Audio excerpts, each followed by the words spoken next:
Good afternoon, everyone. My name is Veronika Sonsev. I'm one of the co-founders of CommerceNext. And for those of you that are new, CommerceNext is a community, event series, and conference for marketers at retail and direct-to-consumer brands. On behalf of my co-founders, Scott Silverman and Alan Dick, I want to welcome you to the last webinar of our 2020 webinar series. Since this is the last webinar of the year, I just want to take a moment to reflect on what we've been able to accomplish this year. Prior to the pandemic, CommerceNext was best known for a large-scale event that would happen over the summer. We were primarily a live events company, and like many of you, we've had to pivot. And we're rounding out 2020, having completed 26 webinars, 23 virtual lunch and learns and happy hours, 2 virtual summits. We've had over 3,000 attendees and over 100 speakers participate in our events. And I wanted to take this moment to thank you, our community, for letting us be a resource for you during this crazy time, and to gather here and share information so that we can help this community navigate all of the change that's happened over the last year. And to that effect, today's topic is a Cyber Week recap, lessons learned, and advice for 2021.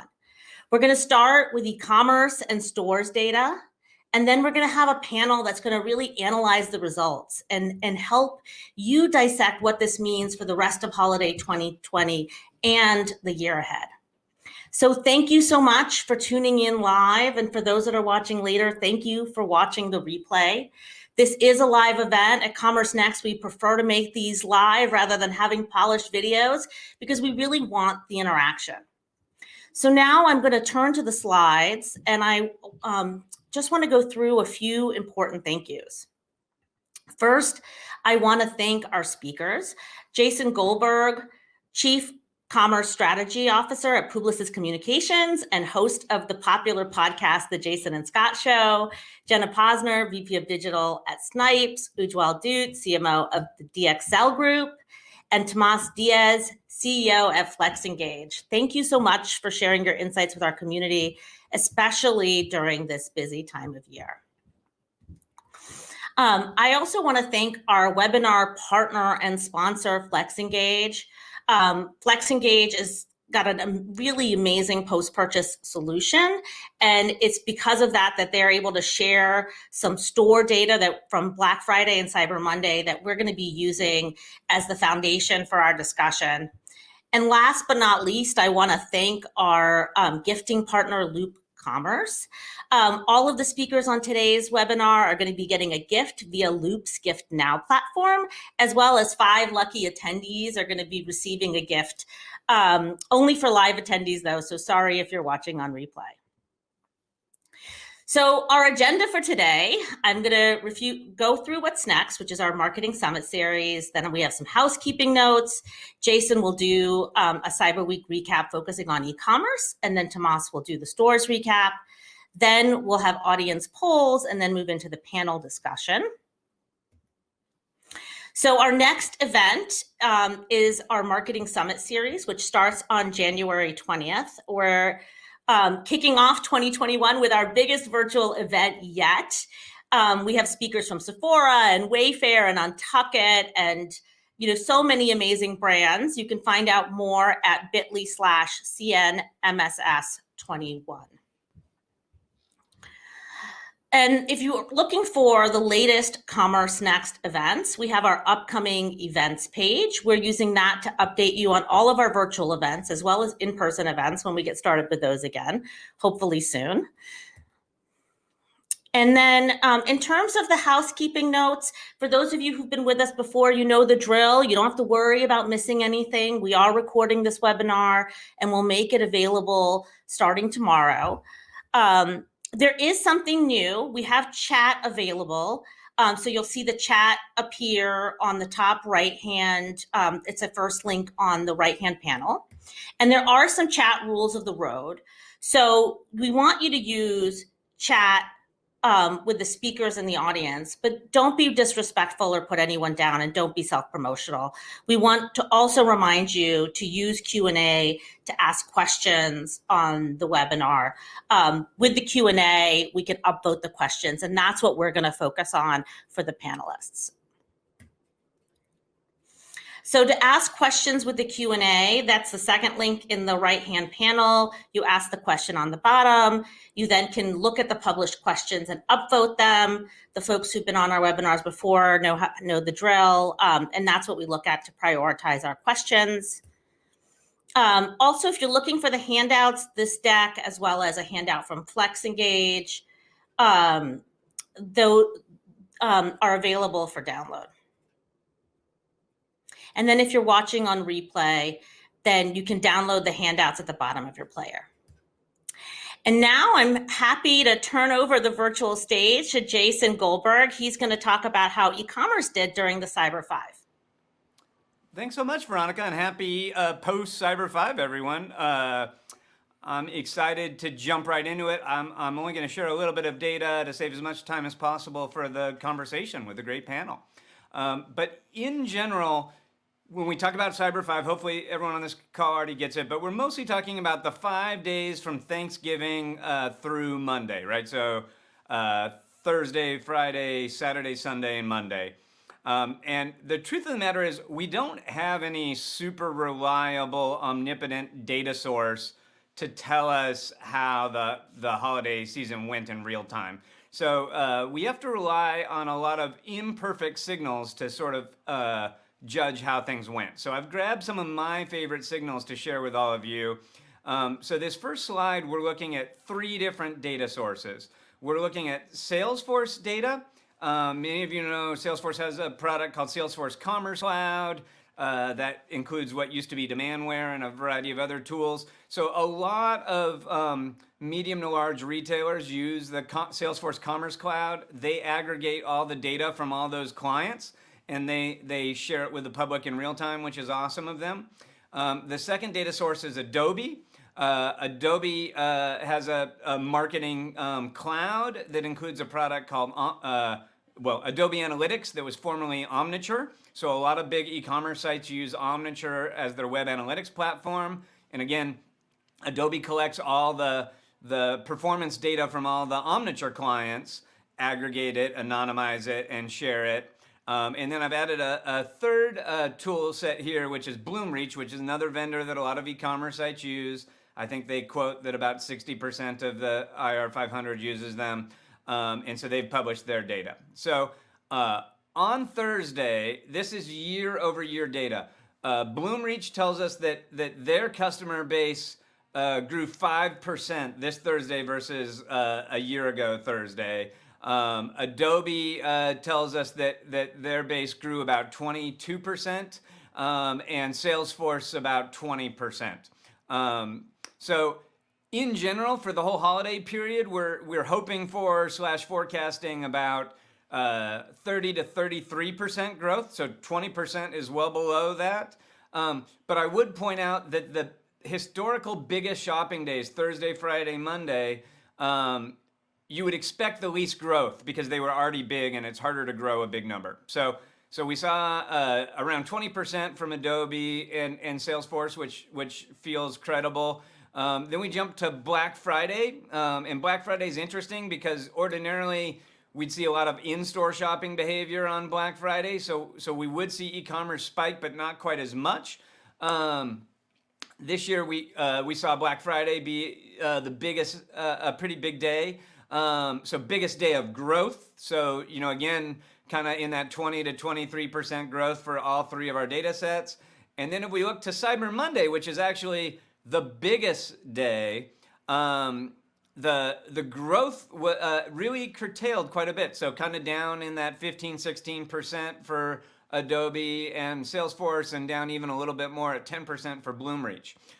So that's relative growth year over year. And in general, I would say these are soft numbers.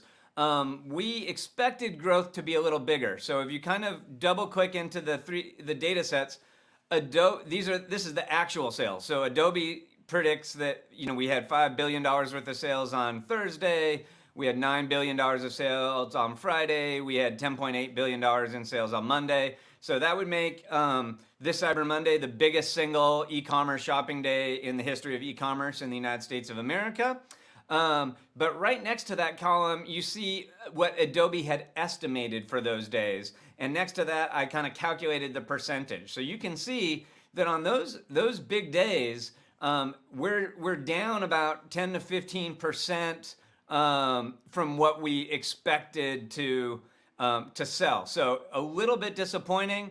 Again, we tried to kind of add up all the sales through all of November, and you can see like there's a healthy growth. There's $20 billion in incremental spending. That means we grew about 23.5% for that whole month. So still not at the 30% we were hoping for, but overall growth in November is bigger than the growth on these tentpole days.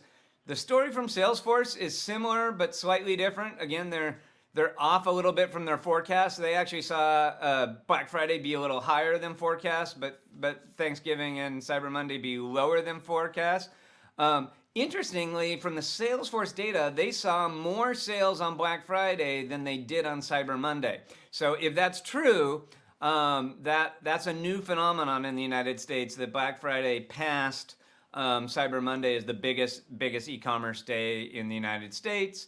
But from Salesforce's perspective, the other days in Cyber 5, Saturday and Sunday, were actually big enough that the whole Cyber Week, which is 7 days for Salesforce, how they count it, was actually up 36%. So sort of above our forecast. So we've got Adobe saying we're a little below Adobe's forecast. We have Salesforce saying that we're a little above the forecast. And for sure, everybody's saying that most of the growth is coming from the non-tentpole days. So, the weekend of Cyber 5, the run up to Cyber 5 with the beginning of November. And while it's not in this data set, the strong hypothesis is that we had a lot more e-commerce sales in October than we ordinarily would. And some of that impacts these sales. So just to kind of sanity check this, if we look at some other data sources that are available, Akamai is a large vendor that's used by a huge chunk of the internet, and they share their real-time traffic data to retail sites. They saw that the amount of web browsers visiting retail sites was up about 30% on both these days, so that feels credibly in line with the sales spikes that we saw. And I'll just remind you, we had unprecedented behavior in the stores going on at the same time. So ordinarily, a lot of stores are open on Thanksgiving, right? And there's kind of an arms race. Every retailer started opening on Thursday so that they could steal sales from their competitors that didn't open until Black Friday. So retailers were creeping open earlier and earlier, which is great for their sales. It sucks for all the store employees that now have to work in the store on Thanksgiving instead of enjoying it with their family or quarantining it safely at home. But this year, because of COVID, every retailer really decided to close. So foot traffic in retail stores was down 100%. And I'm showing you data from Sensormatic, which is a tool that's installed in a lot of stores to count traffic. Their big competitor, ShopperTrack, has almost identical numbers. So these numbers feel really credible. 100% foot traffic down on Thanksgiving. And then Black Friday, which is ordinarily the biggest in-store day of the year, we saw traffic down 50%, right? And that's because most retailers canceled their doorbusters. They canceled all the promotions.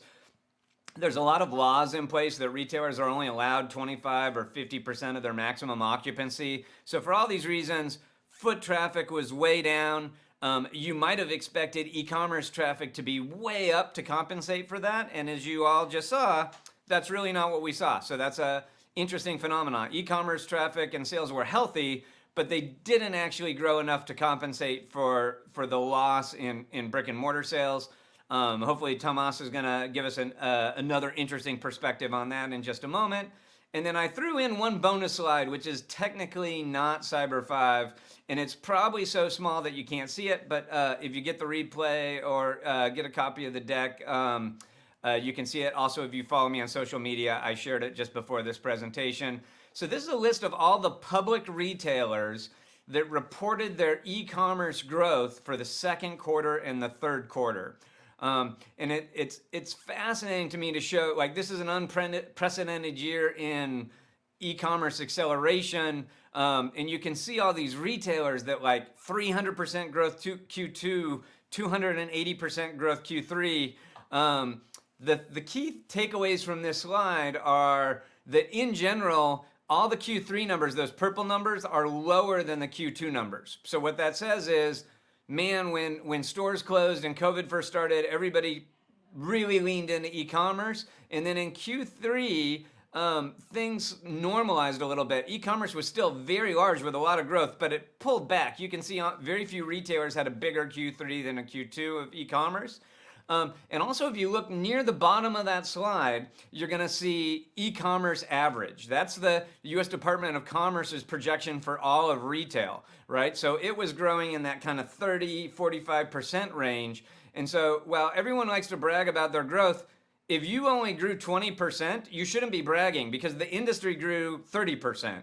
And so if you look at the retailers that are below that industry average, by and large, they're in categories that we know have been really distressed because of COVID. So they're, apparel retailers, particularly luxury apparel retailers. They're retailers that are located predominantly in malls where traffic's really been impacted. So that is kind of my quick takeaways from Cyber 5. And now I'm excited to turn it over to Tomas to hear what was happening in stores, and then let's have a conversation about it. Great. Thank you, Jason. Phenomenal insights, and really appreciate being here with all of you all. As Jason mentioned, my name is Tomas Diaz, and I'm the CEO of a company by the name of FlexEngage. FlexEngage is a post-purchase marketing arm, which means we help retailers with their post-purchase marketing strategies. In particular, we like to focus around transactional communications. We believe that transactional communications are really an under-leveraged communication channel for many retailers. Most of the time they're coming out of point of sale systems or order management systems that are really clunky or not as flexible for our marketer. And so retailers oftentimes just kind of ignore these communications, or just bypass these transactional communications, or put some hacks that are not the best in place. For this reason, we've created this platform that helps a retailer better manage and personalize all of their transactional communications, to really better help and engage customers post-purchase. Because of this platform that we've created, we have a very unique data set, which we're happy to talk with you about this afternoon. We're going to talk about specifically the stores transactions. And what we're bringing to the table here for this particular webinar is during the period of November, we saw about 39 million transactions, or over $3 billion worth of purchase data. And again, we're talking about the stores, and we're really analyzing what happened in November and what happened in the Cyber 5 or Cyber Week, as Jason likes to call it. We analyzed various categories like apparel, general merchandise, health, jewelry, luggage stores, shoes. You see those categories on there. And on the right, you see a sampling of some of our customers, or where we're getting some of this data from, really large retailers. And our data set is primarily from the US, but we have customers in Europe, Canada, South America, but we'll focus on the US for this particular webinar. Based on that, let's get right into it. The first slide, or the first line that you see here, is for in stores for Cyber Week. We saw that overall transactions were down 8%. But dollars were down 12%. So dollars were slightly more down compared to the transactions compared to prior year again. I think that this is really interesting, as Jason mentioned, that traffic was really down overall on Thursday and Friday, which it was, and we'll see some of those numbers. The transactions in dollars weren't as down as some of the traffic numbers may allude to. So let's look into why. So very similar to what Jason was pointing out, on Thursday, we saw that transactions overall were down 96%, dollars were down 63%. So, a little bit of a difference there. And, what we are seeing obviously is retailers closed their stores because of Black Friday. And they also, wanted to make sure that they were abiding by some of the regulations and the laws. And, it'll be interesting to see if this trend continues, because retailers did lose a big chunk of dollars for Thursday. It'll be interesting to see what happens next year. Friday was really interesting. As you all probably know, Friday is one of the biggest, craziest in-store shopping days that we have. And in store, we saw that overall traffic and dollars was down about 19% compared to 2019. Lots of reasons for this, but consumers themselves didn't want to necessarily have to go and be with a lot of people. Retailers put promotions all month long, and I know a lot of retailers that were promoting a Cyber November or a Black November, if you would, promoting Black Friday deals all of November. We'll see if that worked or not. But also, we believe that people just they wanted to be safer. They wanted to respect some of the COVID regulations that were out there on Friday. Saturday is interesting from a transaction perspective. It was flat. Some of the dollars were down, 8%. But for me, the biggest interesting component here is what happened on Sunday and Monday. Sunday, we see that transactions were up 22%, dollars were up 8%. And for me, what that tells me is people felt more comfortable, going to the stores on Sunday. Maybe they felt that the craziness of of Black Friday was over. They felt more comfortable coming back in on Sunday at their own leisure. And then Monday, I think that that's the biggest news for in-store, shopping. Monday in-store shopping or transactions were up 42%. And so what we're seeing here is that even though Cyber Monday was huge online, that also had a big halo effect in the stores. As I know, many retailers were awarding or allowing the same deals that were available online. They were honoring those in stores. So what happens here is we see that people, came in and bought a lot on Cyber Monday. I went out and did some sampling and shopping myself, and the places that I went to were really packed on Monday. Interesting though, the dollars weren't as big on Cyber Monday as much as from a transaction perspective. And what that's telling us is that even though people were coming in and buying, maybe the average sales dollars weren't as high as what they were at. Maybe they were buying fewer items. Maybe they were just coming in and out. I also think that in-store shopping or buy online, pick up in store or curbside had a big component to do with this Sunday and Monday phenomenon that we're seeing here.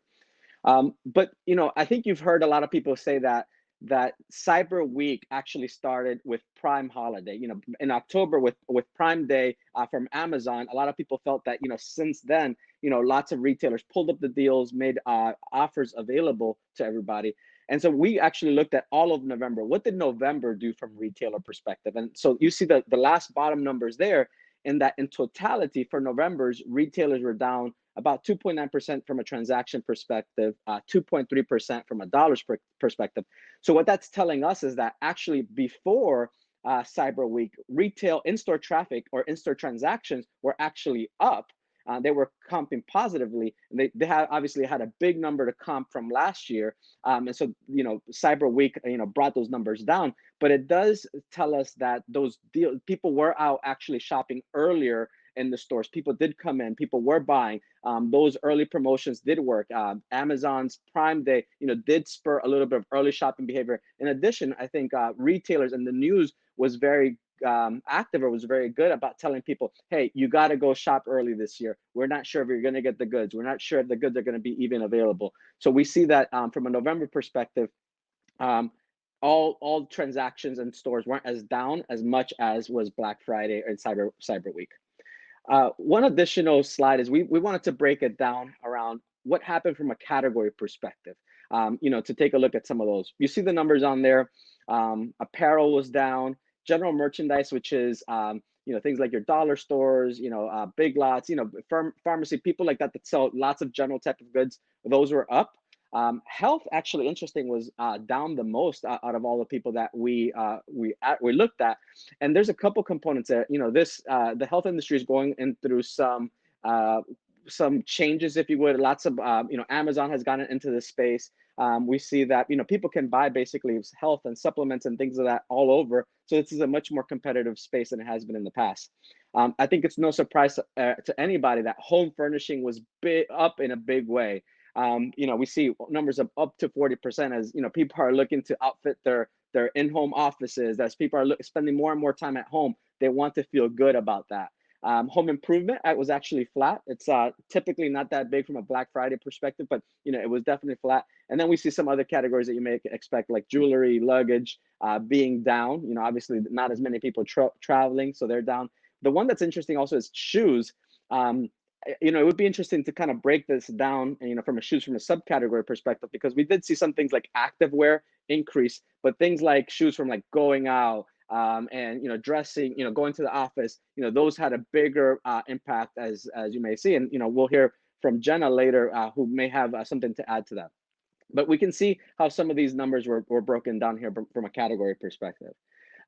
One other thing that we like to call out is that one question that we get asked is, with the increase in online spend, are the stores dead? And one big thing that we've been looking at is, what is curbside doing? I think curbside is one of the hottest words of 2020. So let's look at how that performed. One of the statistics, and also we got a lot of these same information from Adobe and Salesforce. You can click on some of the links if you get this deck, so you can see where we're getting some of the data from. But we're really seeing that from a shipping options perspective, especially for last minute gifts, consumers are preferring either one-day shipping or curbside pickup. So curbside, even though it was kind of brought into the spotlight because of COVID, we are seeing a continued trend that people want to continue utilizing this technology. In-store and curbside pickup increased 50% on Black Friday compared to 2019. And so what's interesting here is, even though, depending on how some retailers report it, even though some of the online numbers may be higher, some of those people that actually bought online maybe also, what we know, came into the store, right, and either wanted to pick it up on the store or actually pick it up curbside. So we thought that was really big, how curbside Black Friday jumped up. And again, that must be because people were really finicky and really nervous about how to shop in a Black Friday environment. On Cyber Monday, we see that curbside increased 30% year over year.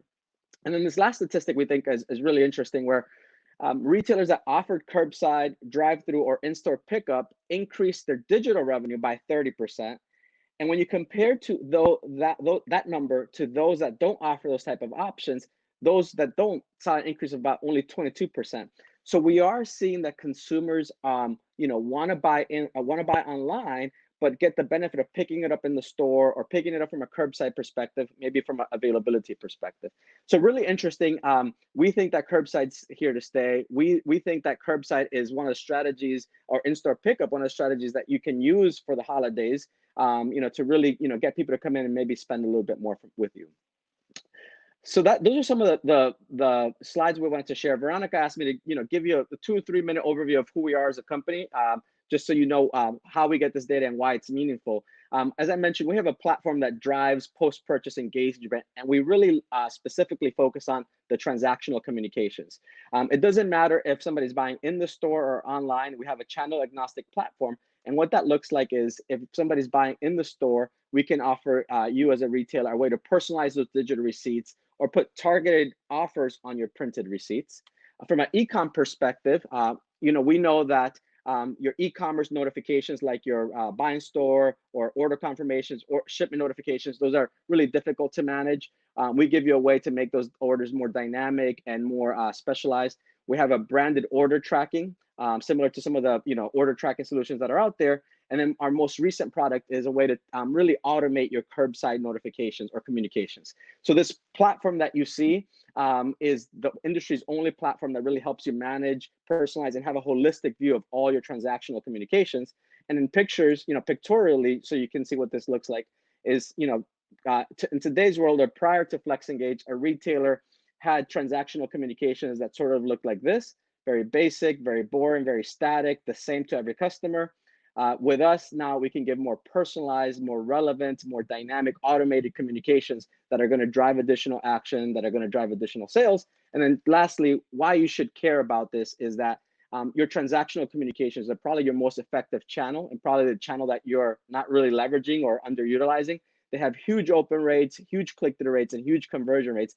And as more and more people are buying digitally, electronic, as contactless is becoming a thing, your transactional communication is something you should evaluate.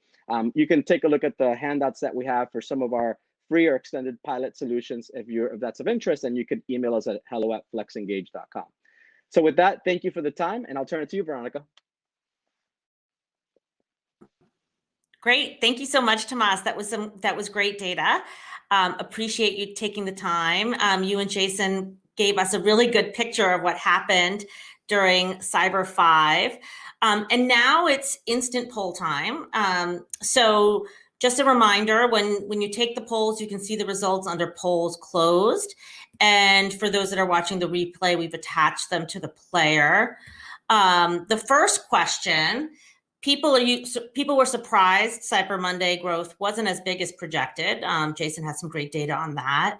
Does that mean that the shopping holidays become less important? Yes or no?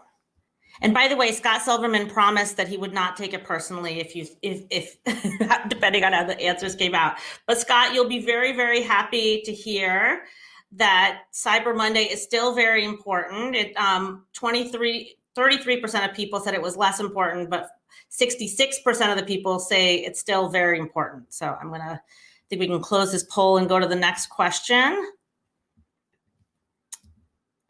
All right.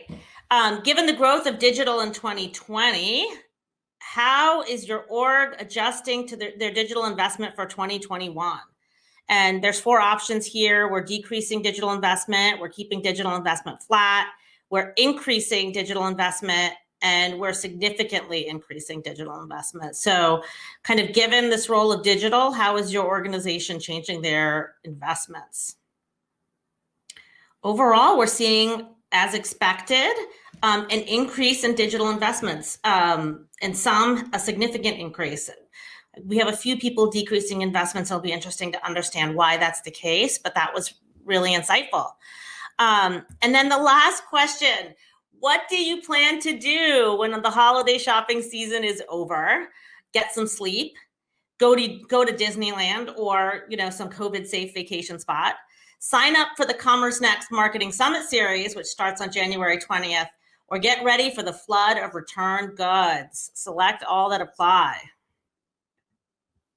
It's going to be a lot of sleeping. I think there's we should rename, if we had a football team, we would be the hibernating bears. I think that people are going to get some rest. So 36%, I'm going to go ahead and close this out. 36% said get some sleep. 32% of you are signing up for the Marketing Summit Series. Thank you. We have 22% getting ready for the flood of returns, and 9% of you are going to Disneyland or some COVID-safe vacation spot. Wonderful. Well, now it is time for our panel. We already went through the chat rules of the road, so I'm going to skip to them so we can get to the discussion. I'm going to have Ujjwal, Jenna, Jason, and Tomas join me on the virtual stage. Awesome. Welcome back. It's great to see you guys. All right. Well, Jenna and Ujjwal, since you're new, I'm going to have you guys introduce yourselves really quickly. Just if you could introduce yourselves and your company, and then we'll jump right into the good stuff. Sure, Jenna, go first.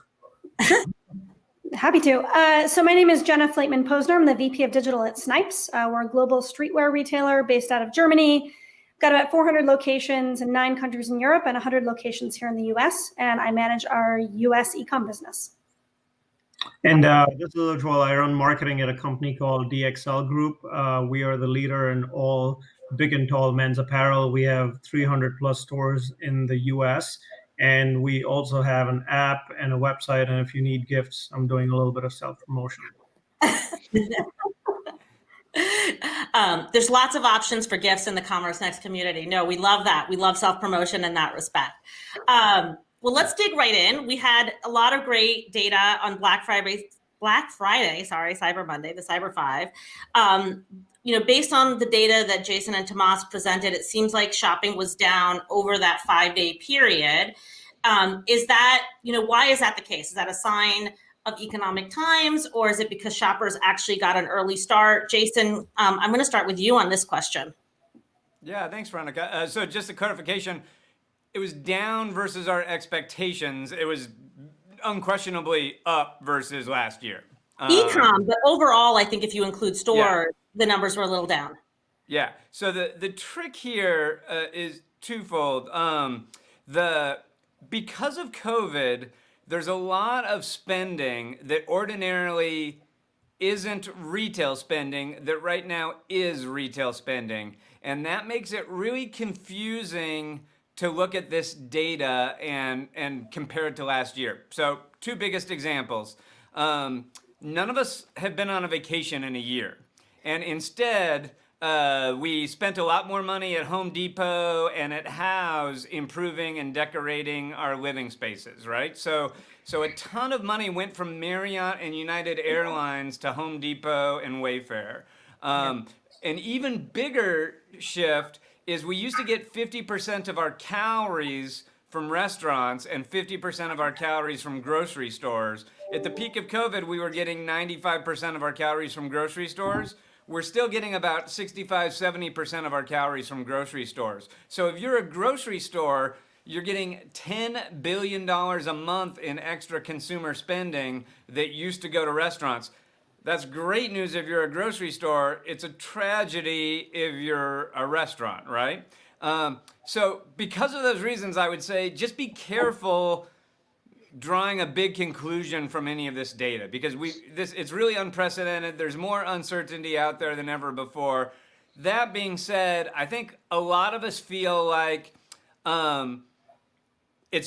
holiday is trending to be in aggregate a strong holiday. It's going to be a good holiday, but what has happened is the goodness is spreading out to more days, and most notably, the goodness started in October, not mid-November like we would normally expect. So we were seeing Cyber Monday levels of traffic all through October. As many people know, Prime Day started October 10th. A lot of other retailers started there. And for some other reasons that we'll talk about later, like Shipageddon, retailers are really afraid to wait till the end of holiday season to sell stuff. And so retailers were working extra hard to bring in those sales. So I think that's what's going on. Got it. And Tomas, is there anything that you're seeing from the stores data that's different than that? I mean, I think even in your numbers, it looked like November overall for stores was a little better than the Cyber 5 weekend.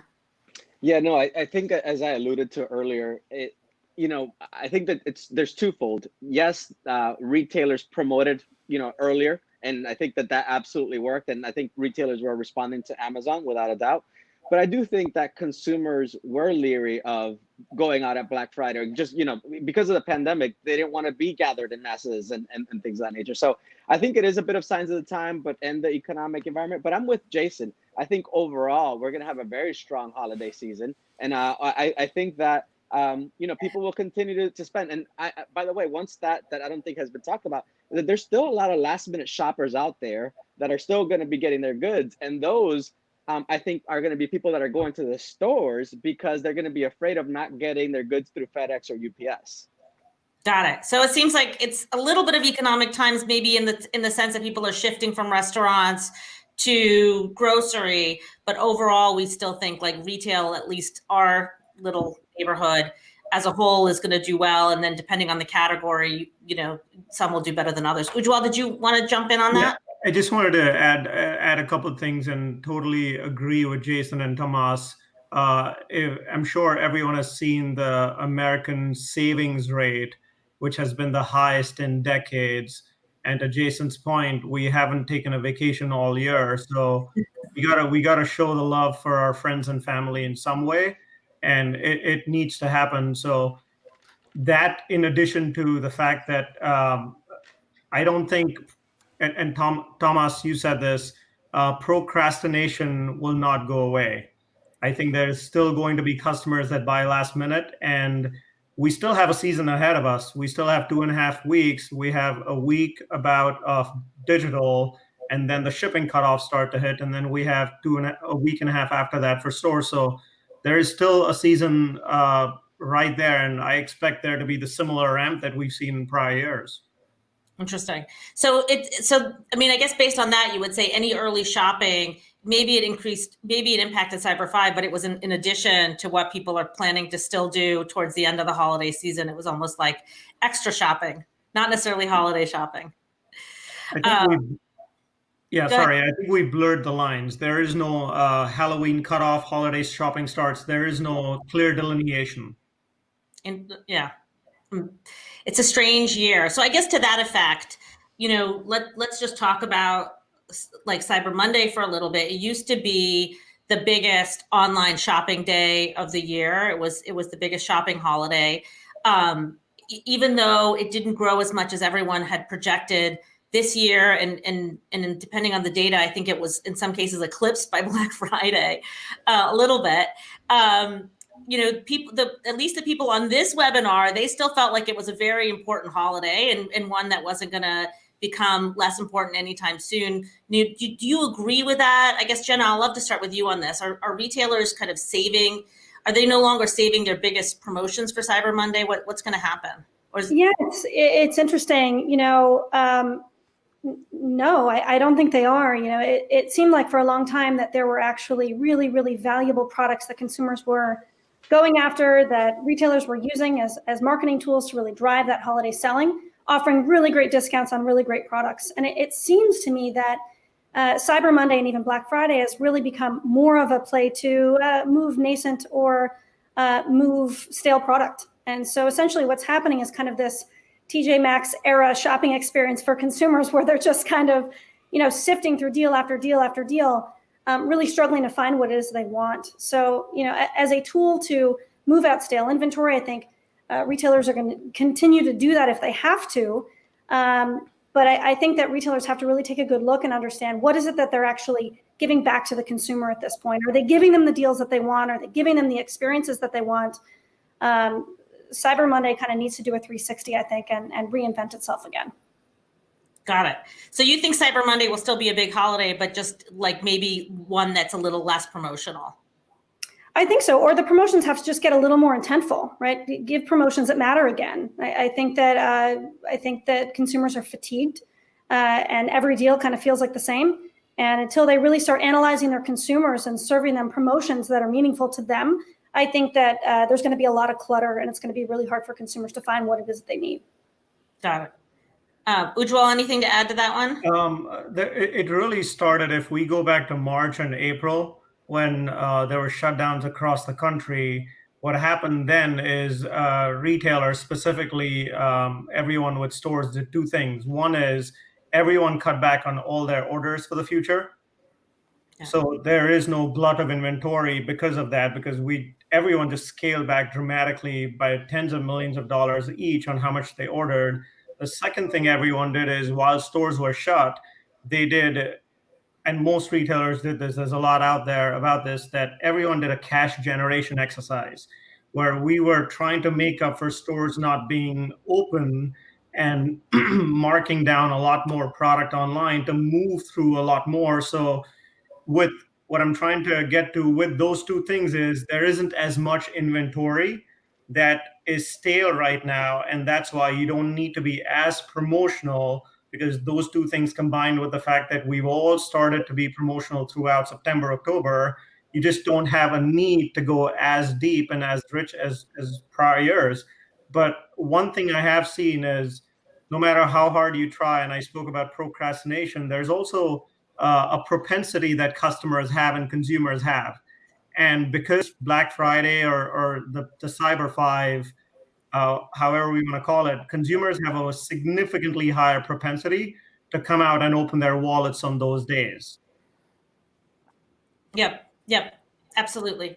We're not going to, and that's one of the things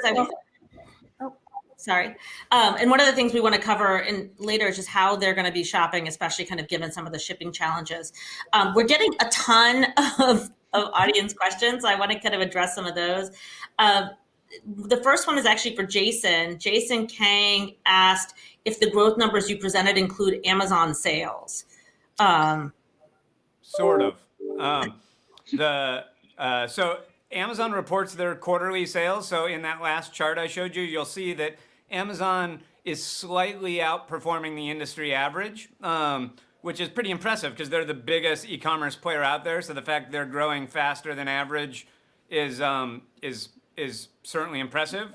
The like Adobe, Salesforce, Bloomreach data, they don't directly see Amazon. Amazon doesn't use any of those tools, but all of those vendors try to convert their numbers into industry-wide numbers. So they aggregate them, they normalize them, they leverage the U.S. Department of Commerce data, and so in theory they're estimating what Amazon's traffic and sales were, but they don't in fact see Amazon's traffic and sales. So it's a far from perfect estimation. Awesome. Got it. Yeah, I think you get the clearest, you try to get as good a picture as you can early, and then you get the full picture kind of as you get further down. Scott Abelman actually also had a really good question here, because we've been talking a lot about COVID, but he said, what about the economy at large? Including the impact of the stimulus early on, but now, you have unemployment benefits that are expiring. How much are the retailers, I guess this is for Jenna and Ujjwal, worried about the underlying economy in the absence of a secondary stimulus package to date? I mean, Jenna, go ahead if you want to start. Yeah, sure. I would say our perspective is, we haven't had stimulus in a while. When stimulus has come in, we've definitely seen performance from it, right? We've seen a direct correlation in our sales to stimulus coming in. It's something that obviously we're aware of, but we're just continuing to do business. We haven't seen it wane yet. We've been climbing and growing month over month. And I just, Tomas alluded to it, our ability to sell leisure wear right now, hoodies and sweatshirts and slippers and sneakers hasn't really waned. So we'll just keep riding the wave while we can. Yeah, and then for us, we haven't, I think the stimulus stopped sometime late summer, and we haven't been able to draw a straight line from that and the impact it has. I'm sure there is some, but as far as I can tell, the American consumer is showing great resiliency this year. Yeah. Jason? Yeah, I would just pile on a little bit. Like, the macroeconomic climate is a real concern. Early in the year, we had this unprecedented circumstance where unemployment was at an all-time high, like worse than the Depression, and yet income and savings rates were also at an all-time high, right? Because all these people were unemployed, but they got really rich unemployment benefits and stimulus checks. So American consumers weren't working and had more money than ever before, which resulted in these unprecedented savings rates. A lot of my clients that are large essential retailers could draw a straight line from the stimulus check to their sales. Like, if you're Walmart or Target, you saw a wave of spending spikes go up as those stimulus checks hit. But since then, what's happened? Rich people's jobs have rebounded, but lower income people's jobs have not. There's still 10 million unemployed in America, which is still like higher than any previous recession. If you're making less than $50,000 a year, there's a 20% likelihood that you still have a significant income disruption. You haven't gotten any more stimulus. And so you burned through all of that savings rate, and you're running out of cushion. And now, barring any governmental action, your unemployment benefits and your foreclosure protection are potentially about to go away. So there's a huge amount of economic distress and uncertainty. And if you're in that situation, you're probably already starting to curtail your spending. So a lot of us in retail are really worried that 2020 was the year we were impacted by the virus, and 2021 could be the year we're impacted by the recession that's caused by the virus. Yeah. And I guess a lot of that just depends on how the stimulus talks kind of happen now, or at least the beginning of the year. Yeah, not good luck. Absolutely. So many unknowns. Well, one of the things that, Tomas, you and Jason kind of mentioned is overall, everyone seems bullish that this is going to be a big holiday season overall, even if, the Cyber 5 wasn't as high as everyone projected. NRF said that holiday sales would be up 3.6 to 5.2% overall. How is this going to happen, kind of given Shipageddon and the fact that, we're all struggling to get packages into consumers' hands? How do we hit those numbers overall? I have an opinion on this. I think there's a couple of things. One, Jason already alluded to this, but there's people that do have a lot of savings. And I think in prior times, when you see turbulent times, and when you see that people haven't had a chance to take a vacation or have been working hard, they want to splurge. They want to feel good. They want something to celebrate. They want something. They want to get. Christmas and holiday season is generally a time of cheer. So we are seeing that people are out there spending. Number one, so we do feel like people are going to spend. But number two, I do feel, and I think you've already started seeing in the numbers, the way that this is going to happen, I feel like after a week or so, there's going to be a lot of buy online, pick up in store. There's going to be a lot of curbside pickup. There's going to be a lot of people actually coming in and shopping, and that's how I think retailers are going to try to get around that ship again. I think you will see retailers do some promotions or do some offers around like, hey, buy a product available in store. Product that come in to get it now. I think you will see a lot of that happening, and that's overall with the excess of money plus some of this new technology that retailers have developed. I think that's how the numbers will play out. So curbside and BOPUS are going to save the day. partially, plus a lot of excess money in under the mattress. That'll also help. Veronika, there's also a lot of retailers that are focused on finding alternative methods for last mile delivery. So not only employing consumers to be the last mile by leveraging curbside or BOPUS, but using the Roadies of the world, the DoorDashes of the world to kind of take the burden off of FedEx, UPS, or SurePost or USPS and find more predictable last mile delivery solutions. That's true. I did see all the announcements, like Instacart, I think, signed up a bunch of new partners towards the holidays and using kind of their fleet of gig workers to get products in people's hands. Jason, did you want to add to that? Yeah, I was just gonna say, again, there's good news, bad news. Like, obviously, we've all seen that the vaccines are coming, which is going to be great news. Bad news, we're going to experience a lot more pain from this virus than we have so far before those vaccines get here, right? And so a couple of things are going to happen. There's going to be bad health news, and it's going to scare people away from stores, right? The CDC already tells us that holiday shopping is a high-risk activity. As there's more prevalent virus everywhere, people are going to go to stores less. There's going to be more strict restrictions on what stores you can go to. So we're not going to save this holiday by a bunch of people running to the store and pulling stuff off the shelf. It's just highly unlikely. And as we've alluded to a little bit, we have this ship-again problem, right? Like, we took the most e-commerce orders we ever have on Monday. UPS and FedEx are now, they swallowed a giant pig on Monday. And now they're desperately trying to digest that pig, and they may or may not digest it in time for holiday, right?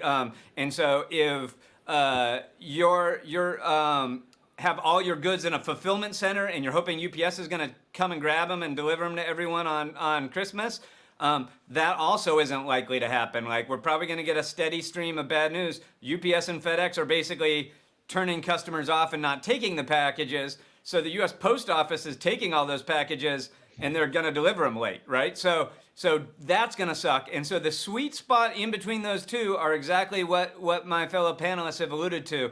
It's curbside pickup, where I get to sell the store inventory, but I don't have to go in the store. And it's gig workers in the last mile doing that curbside pickup for you and driving that stuff to the house. So that is the methodology that has to save the day. And the good news is there's a lot of indications that consumers like that experience and are embracing that experience. Yeah.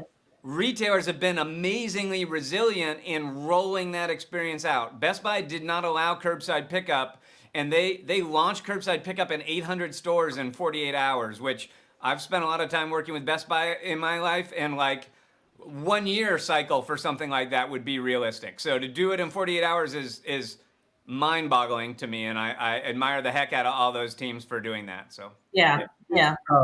One more thing to add. There's obviously the curbside pickup and everything we're gonna see from it. Obviously, it's gonna go up. It's become a big part of most businesses, and we all were forced. You kind of make the best decisions when you're forced to make them versus the normal development timelines that we all have at retailers and the processes we have. But another way I think to diversify, and we've done this, is to have a very strong omni-channel infrastructure. Because if you're expecting, as you said, Jason, UPS to come pick up all your packages from your DC, it's going to be a lot more difficult because they've been turning down goods from, and they were in the news about that. But we have goods that are available in all of our stores that are available to customers on the web, and stores actually are fulfilling a big percentage of our web shipments. So we're diversifying from that perspective to alleviate some of the pain points internally as well. And it goes a long way, even if every store can fulfill a small percentage. Yeah, and on our prep call, Jason mentioned one of the hacks that smaller retailers are doing, which is just taking their packages straight to FedEx and UPS themselves if they're not picking it up. And that was covered kind of in the New York Times with houses, that example. We're running out of time, and I've kind of time for one last question. And we kind of promised the audience we would talk a little bit about 2021. So Jenna, I'm going to start with you. Like, what did you learn over the Cyber 5 weekend that is going to impact your 2021 roadmap and priorities? Well, I'd say from a high level, big picture view, I mean, if digital wasn't on the map, if it wasn't on the map, it is now, right? Everything from a crisis management perspective, keeping the lights on during the pandemic, to, increasing exponentially over the course of the, Cyber 5. So we've seen kind of just staggering growth over this time period, which has been amazing for us. I think one of the biggest learnings that we'll definitely take into next year and definitely into the same Cyber 5 time period is that we don't need to be promotional to be successful. So much like Ujjwal, we didn't really have to get promotional this year. We did have supply chain challenges towards the end of the year. I mean, we made our plan in June, so we weren't in a position to have to sacrifice margin for sales. And the biggest question that we really asked ourselves was, are we going to disappoint our consumers, right? Do our consumers have an expectation that they're going to be able to get a hot pair of shoes at a really big discount? And are we going to lose their sales? Are we going to lose their loyalty? Are we going to lose their wallet share because we don't offer a discount? So that was a big challenge for us. And I think what it really forced us to do as an organization is think about other ways that we can differentiate ourselves during that time period. And so what we did instead is we kind of refocused our energy into creating exclusive product. And so we did a collab with PlayStation. We created exclusive PlayStation product, which was like the perfect time because the 5 hit right around the time our apparel came to market. It was unreal. But for them, we catered to them in our ability to deliver product to them that they wanted. We also gave away a PlayStation, which they also loved. So but I would say that it's not just about having confidence that we don't need deals to drive revenue around this time of the year, but it's also recognizing from a systemic and operational point of view as an organization, we pivoted quickly. We realized last minute, wow, we really don't need to be promotional right now. What can we do? How do we serve the consumer? Yeah. And I think it was that we built that muscle through the pandemic, right? As a leadership team, being able to pivot and alter and change the way that we think about running the business. And eventually that's what we'll bring into next year. I could talk for an hour, but I would say from a technical piece, I'll give you one more little nugget, and I know we're running out of time. Yeah. But from a technical piece, we do work with FlexEngage on the e-receipt and the shipping tracking experience. And, one thing that we didn't do this year that I aim to do next year is, e-receipts in general is a really sneaky conduit for getting customer data into one place. And so a big strategy that we'll have for next year is leveraging our e-receipt data from a point of sale system and leveraging our e-commerce shipping tracking information that we're capturing out of e-com and leveraging Salesforce to actually aggregate that data into that 360-degree view. So, I always kind of tease and say that CRM is where data goes to die. I still believe that. Let's push all our POS data there. That's great. But for those consumers that are digital, that are transparent, and that want to engage digitally, we'll be using FlexEngage to kind of map those pieces together. Awesome. So agility and really getting customer data in one place. Ujjwal, anything you want to add to that? Everything Jenna said, I can sum up in one old adage that I've heard that I completely agree with everything you said, which is only when the tide goes out, you know who's swimming naked. And 2020 was that. It was the year of resilience. So we're the retailers with the best customer experience, with the best omni-channel infrastructure, and some will come out stronger in 2021. And this year has been tough from the perspective that we've all been forced to change how we look at everything, how we look at the impact we're driving with promotions, and how we look at our marketing spend, and how we look at our process, and how we look at building curbside pickup in a week. So that's the real challenge. I say to everyone on my team, our job is we literally have one job: to separate the correlation from the causation and focus on the causation. That's what we need to continue to focus on, and that's what 2020 taught us. Awesome. I'm gonna let everyone. We're gonna end with that since we're running out of time. Thank you all so much for sharing your insights with our community, for presenting the data. It was really valuable to have you join us for our very last webinar of 2020.